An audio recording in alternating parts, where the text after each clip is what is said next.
సజీవ శిల్పాలు జీవం ఉన్నటువంటి ఇలాంటివి చూస్తుంటే ఇలాంటివి మనం తీసుకెళ్ళిపోతే బాగుండే, ఓడ షిప్లో తీసుకెళ్తే బాగుండే అని అంత టెంప్ట్ అయ్యేవాడిని. అలాంటిది ఇక్కడ హైదరాబాద్లో ఈ శివారుల్లో ఒకటి లభిస్తుందంటే కనుక చాలా ఆనందంగా ఉంటుంది. రామ్దేవ్ ఫస్ట్ ఆఫ్ ఆల్ నేను కూర్చున్న చోట బయట కనపడకుండా నాకు ఏదైనా ఫెన్సింగ్ లాగా ఉండాలి, అలాంటి గుబురుగా ఉండకూడదు. అంటే అక్కడ చక్కగా కొమ్మల్ని ఒక ఫెన్సింగ్ లాగా అల్లి పైన మాత్రం గ్రీన్ ఉండేలాగా పెద్ద స్క్రీన్ చేశాడు. అది ఇప్పుడు చూస్తుంటే కనుక ఎంత బాగుంటుందంటే బయట నుంచి చూసేవాళ్ళకి నేను జైల్లో ఉన్నట్టు ఉంటుంది, అన్ని కటకటాల్లాగా ఉంటుంది.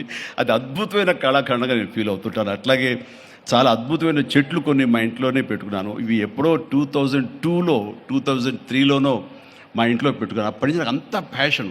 ఆ తర్వాత ప్రతి క్షణం ఈయన ఎదుగుదలను చూస్తూ వచ్చాను. ఎక్కడ నాకు ఈయన రామ్దేవ్ ఒక వ్యాపారవేత్తలా కనబడ్డాడు, ఒక కళాకారుల్లా కనబడతాడు. అందుకే నా మనసుకి అత్యంత దగ్గరగా అయ్యాడు. ఆ తర్వాత ఏదైనా వస్తే కనుక చూస్తారా మొక్కలు అంటే ఇదివరకంటే ఏదో వేలల్లోనో లక్షల్లోనూ చెప్పేవాడు, ఇప్పుడు కోట్లలో ఉందంట కదయ్యా. ఇప్పుడు నా సంపద అంతంత మాత్రమే ఉంది, కొనలేనేమో అన్నారు. కానీ చూడండి సార్, వస్తే మీరే టెంప్ట్ అవుతారు. ఇన్ని వీక్షిస్తుంటే ఎంత టెంప్టింగ్ ఉందంటే ఇవన్నీ మన ఇంట్లో పెట్టేసుకుంటే ఎంత బాగుంటుంది అనిపిస్తుంది. అంత అందంగా దీనికి కావాల్సిందని వ్యాపార దృక్పథం కాదు, కళా హృదయం ఉండాలి. నా మటుకు నేను అతని ఒక కళాకారుడుగాను, ఒక ఆర్టిస్ట్గా చూస్తాను నేను.